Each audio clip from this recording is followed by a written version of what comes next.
Linus Wiggins, rebounding from yet another blown lead the game prior. The Dubs picked up the pieces for an 11th win in 14 games by dominating Washington in the nation's capital. Making up for the loss of Andrew, Moody stepped up without showing a single sign of rust. Keep it here for more on Moses, as well as the most in-depth wrap you'll find of the Warriors' most recent dub. But just 11.2% watching are subscribed, so if you haven't yet, hit the sub box.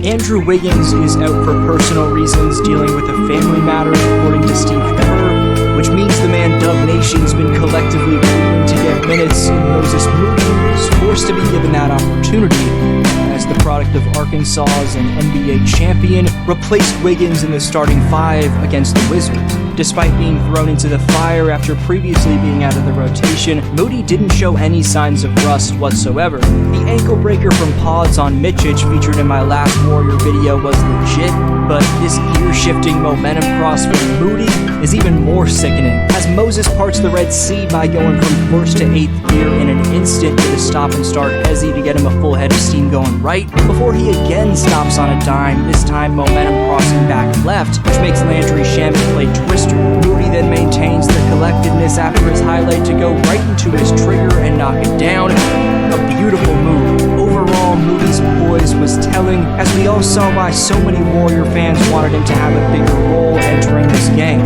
We're all hoping Wiggins gets back ASAP because Andrew means everything to this team. In terms of Moses, though, given all the adversity he's dealt with consisting of being funneled out of the rotation, I'm extremely happy for Moody given he's a good human being, but I'm just as impressed with this grizzled third-year pro's stay-ready approach. Based off how he smoothly stepped up, Moses was sticking to his routine in terms of putting in reps, even after being buried in the depth chart, and the flow gathered in those workouts came to fruition in the nation's capital.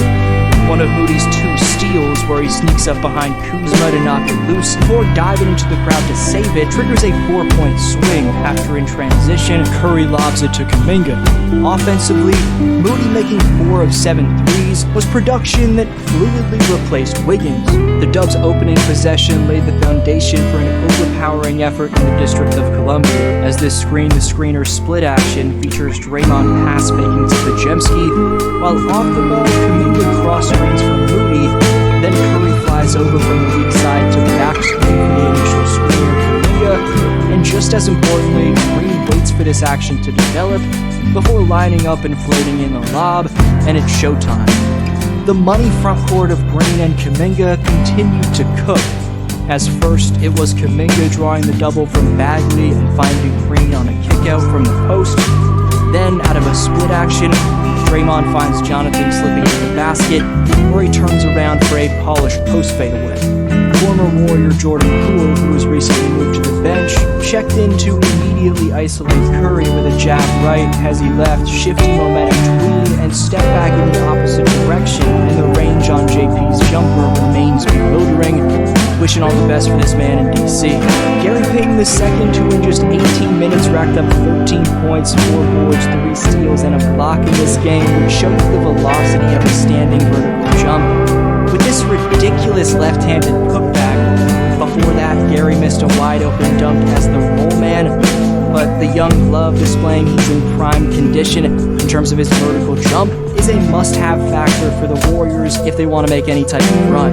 GP2 was clogging the Wizard passing lanes on defense to perfection, while Podziemski kept up his stunning veteran-esque consistency. Peyton, Pods, and Paul combined for 7 offensive rebounds to help extinguish an early 9-point Washington lead. The most criticized Splash brother, Klay Thompson, hit consecutive jump shots, one of which was off his high-impact cross-screen from CP3, with Kuminga nicely facilitating from the post.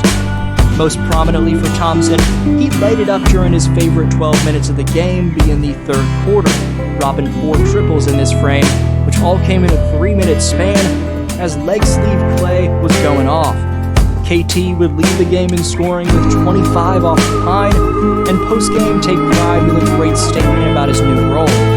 Some of the greatest to play this game after 6 minutes of their career. Thompson's led the Warriors in scoring in 3 of their last 5 games, all of which where he came off the bench, with Golden State having won 4 of those showings. Near the end of the first Q, Kuminga got loose in the dunker spot to throw down a monstrous two-hander off a Paw's dime, signifying a 21-point night that saw JK have a star-type impact on both ends. After gathering a tough pass off the inbound at the back end of the shot clock, Kuminga had a savvy drive and dish to find a wide-open GP who drained an automatic yet crucial triple from the corner.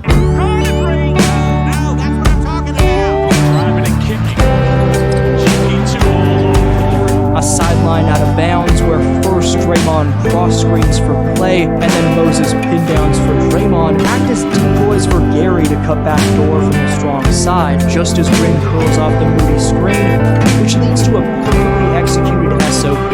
Kuzma had it going to open this game, but as the outing wore on, give credit to a DPOY contender in Draymond for increasing his physicality and positioning when need be, which ultimately neutralized DC's leading scorer. On the other side, Green built upon his NBA highest 55% three-point stroke in the first quarter of games.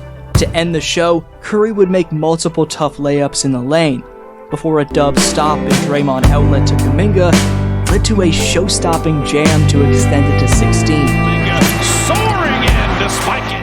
And while some turnovers and missed shots around the basket made it a choppy ending, driven by the leadership of Draymond and Curry, plus the blistering star power of Kuminga and the scoring of Thompson off the bench, the Warriors comfortably held down the fort. After this beastly Paw's O board from out of nowhere off a step miss and kick out back to Curry, Curry would have time to take a dribble and drain a pull-up before attempting to quite literally shake his shooting slump out of the system. Moving on to a coaching standpoint, in the early going of the second, Steve Kerr's funky yet effective small ball unit of CP, Klay, Moody, Saric, and TJD before Klay was replaced by GP helped the Dubs establish a 7-point advantage. The 10-man rotation that Steve Kerr utilized in Washington, which featured splices of Saric, Looney, and Jackson Davis as your 8th, 9th, and 10th men, combined with the General Kerr substitutions, made this a smoothly coached outing for Golden State. Kerr finally protected a lead, as after a Corey Kispert triple to cut the Wizards' deficit to 12, instead of Kerr waiting around like he would have before the organization committed to him long term, the man in charge made a timely decision to call timeout with 7:28 to quell the Wizards' momentum. It was good to see Jerome Robinson and Lester Quinones ultimately get their first minutes of the night with a minute plus remaining, completing what was an exceptional night substitution-wise for Kerr. The return of Chris Paul after missing 21 games saw the 12-time All-Star and 6-time Steals champion produce a patented performance against the player he was traded for. The second future Hall of Famer off this 2024 Warrior bench next to Klay Thompson was a game's second best, only behind Kevon Looney as a plus 17, while chalking up 4 steals, 6 dimes, 9 points, and 4 boards in just 22 minutes. Paul's first game back was massive for Klay Thompson, as CP's handle, dime dropping, and screening helped Klay lead the game in scoring. Chris seemed fully recovered from the left hand fracture that he had surgery on. While the Warriors close this one out in Washington, it continues to haunt Dub Nation that this team has blown massive leads in the past, one after the next, which could have made them a number 3 seed. Even still, in the first of what'll be 6 straight in 6 different cities away from the Chase Center, Golden State captured their 14th win and the 6th consecutive on the road, the most consecutive W's on the road for this team since the